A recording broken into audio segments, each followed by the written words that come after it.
Je vous présente aujourd'hui une toute nouvelle fonctionnalité Asana de gestion des ressources pour anticiper et prévoir l'allocation des ressources futures. Ça s'appelle le plan de capacité et je vous montre ça tout de suite.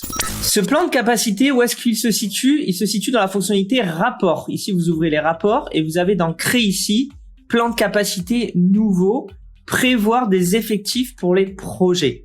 Et vous voyez bien que c'est différent de la gestion des ressources. Alors, petit rappel sur la gestion des ressources, qui est accessible dans les rapports, mais elle est aussi accessible dans les portefeuilles. Si vous êtes client notamment business ou advanced, vous avez ici gestion des ressources dans votre portefeuille. Qu'est-ce que c'est la gestion des ressources? C'est vraiment la charge en fonction de l'attribution des tâches des projets. J'ai X tâches sur X projets. Le cumul, la consolidation de toutes ces tâches, ça me fait une courbe de charge. Je peux définir une capacité maximale qui est cette ligne rouge. Et pour chaque jour par semaine, j'ai ce total de charge pour chacun des collaborateurs, soit de mon portefeuille, soit éventuellement si c'est dans les rapports. Là, ça va concerner vraiment tout le monde dans l'entreprise, cette gestion des ressources. Le plan de capacité, c'est différent. Le plan de capacité, je vais vous l'ouvrir pour le montrer.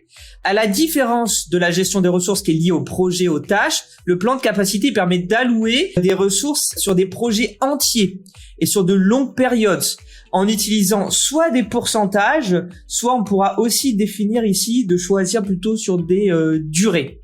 Et ce qu'il faut comprendre aussi, c'est à la différence de la gestion des ressources, ici, on n'assigne pas directement les choses. On va pas créer de notifications, on va pas alerter les collaborateurs. C'est pas lié à des tâches.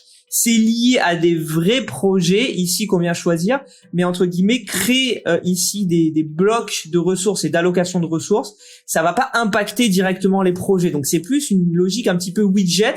Vous êtes un manager et vous allez comme ça jouer un petit peu avec vos ressources, notamment pour faire de la prévision de charge. Je prends une minute pour vous parler de nous. Nous c'est iDo, on est des experts Asana, on est un partenaire officiel d'Asana et on accompagne toutes sortes d'entreprises à commencer à utiliser Asana ou des fois optimiser leur utilisation d'Asana. Ça peut être déployer une équipe de 10 personnes qui commencent à utiliser l'outil, ou ça peut être optimiser 200 ou 500 utilisateurs. On fait du développement aussi sur mesure et on vend aussi des licences Asana. Donc si vous passez par nous, vous aurez tout le support Asana en français et plein d'autres avantages, et tout ça pour le même prix qu'Asana. Voilà, vous trouverez tous les liens en description de la vidéo. Alors comment ça fonctionne? On va vraiment le créer depuis zéro. Je viens ici, plan de capacité. Par défaut, je suis ajouté là en tant que premier utilisateur. Moi, je m'appelle Lorraine dans cet environnement de démo. Je peux ajouter d'autres utilisateurs pour lesquels j'ai envie aussi de prévoir la charge, par exemple.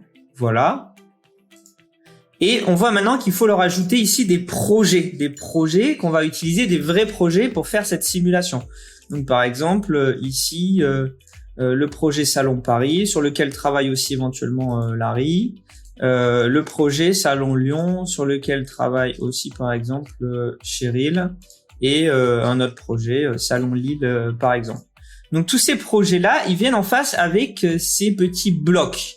Ça va être des blocs de prévision de charge. Donc c'est des blocs qui peuvent être soit en pourcentage, soit on peut définir ici de travailler avec des durées. Alors si vous travaillez avec des durées, vous allez voir, ça va se mettre ici en heures. Et donc on va pouvoir... Je pars sur, dans un premier temps, des pourcentages. On va pouvoir remplir ces petits blocs et dire, par exemple, Larry, il va être à 100% sur cette semaine sur le Salon de Paris. Lorraine, elle va être à 50% sur chacun de ses projets. Cheryl, elle va être à 50% aussi sur ses projets. Et la semaine suivante, on va pouvoir mettre d'autres blocs, ou alors éventuellement tirer les blocs pour qu'ils viennent directement remplir la semaine suivante si la charge continue, ou alors aller plus loin dans le temps et mettre par exemple ici un bloc à 100%. Et alors qu'est-ce que je vais avoir en termes de visibilité? Je vais avoir cette courbe de charge ici, un petit peu comme dans la gestion des ressources, qui est liée au bloc, au cumul des blocs. Sur lequel on peut aussi ajouter une capacité, hein, comme dans la gestion des ressources, on peut soit en pourcentage, soit si j'utilise des heures, on pourra mettre des heures. Je vais mettre une capacité maximale par personne à 100%, très bien. Et du coup, si par exemple ici, Lorraine, elle est à 60% plus 50, c'est à 110, et on va bien voir ici le 110 qui va apparaître en rouge. Je vais aussi pouvoir voir par projet. Si par exemple je clique ici sur mon Salon Lyon, Je vais ouvrir, donc là je vais retomber sur des éléments de mon projet, statut, date, des objectifs s'il y en a, etc. Tout ça c'est du standard. Et là par contre je vais avoir ici ce nouvel onglet effectif qui va lui reprendre pour une semaine en particulier ou pour toute la durée du projet plutôt.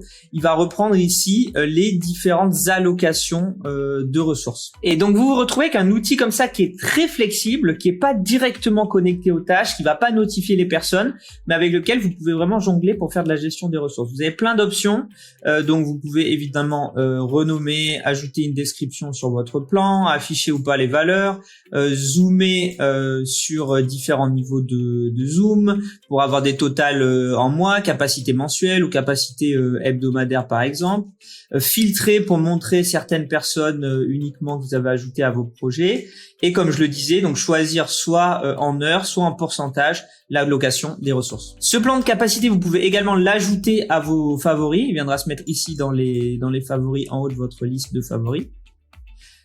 Vous pouvez également le partager, soit avec toute votre organisation, il sera public dans les rapports, soit avec certaines personnes avec qui vous pourrez donner des autorisations. Je crois que de membres uniquement, hein, vous allez rester très probablement admin de ce projet. Voilà, donc vous êtes membre, tout le monde est membre en fait. Mais vous pouvez le partager. Et pour finir avec un petit exemple, donc si par exemple vous vous dites ici Lorraine, est-ce que je peux l'attribuer sur un nouveau projet, par exemple Salon de Cannes sur le mois de mai, sur lequel elle sera à 100% par exemple, oui, mais attention parce qu'elle a déjà un projet sur lequel elle est censée travailler ici sur la première semaine d'avril. Donc il y a une certaine incohérence parce qu'elle est à plus de 100%. Donc il va falloir éventuellement que je la mette uniquement à 80% sur ce projet-là. Et ce sera du coup peut-être l'occasion de mettre quelqu'un d'autre sur ce projet de Cannes pour venir en complément de notre amie ici Lorraine, quelqu'un qui pour le coup là a de la disponibilité. Et si je clique sur le salon de Cannes, je vais voir ici la répartition de la charge de travail entre les différents collaborateurs de ce projet, les effectifs. Ce qu'il faut retenir sur ce plan de capacité, tout d'abord, il est intimement lié à la fonctionnalité gestion des ressources existantes, ce qui va vous permettre, elle, de faire vraiment de la gestion des ressources opérationnelles liées à vos projets, à vos tâches, time tracking, etc. Là, le penchant plan de capacité, ça va être plutôt sur le prévisionnel de votre gestion des ressources, les futurs projets, les futures ressources. Il est aussi à noter, très important, ce plan de capacité, il est disponible uniquement sur les plans entreprise et entreprise plus. Donc, si vous êtes sur d'autres plans, notamment sur les anciens plans, c'est peut-être l'occasion de basculer sur ces plans entreprises, en sachant qu'Asana, sur les nouveaux tarifs, a rendu les plans entreprises beaucoup plus accessibles qu'avant. Donc, c'est peut-être l'occasion pour vous de basculer. On a pas mal de clients qui basculent en entreprise et vous pouvez d'ailleurs commencer un essai gratuit d'un mois, par exemple, sur ces plans entreprises. C'est l'occasion pour moi de mentionner d'autres vidéos de nos équipes, notamment sur la gestion des ressources, qui peuvent être intéressantes sur ce sujet. Manager les équipes avec Asana. Dedans, on inclut la gestion des ressources, le reporting aussi dans Asana qui peut prendre en compte de la gestion des ressources, des tableaux, des dashboards qui vont vous dire comment sont chargés vos collaborateurs, et une vidéo sur l'IA, les fonctionnalités intelligentes d'Asana qui peuvent aussi vous aider avec cette gestion des ressources. Voilà, j'espère que c'était clair et je vous dis à bientôt avec Aidoo.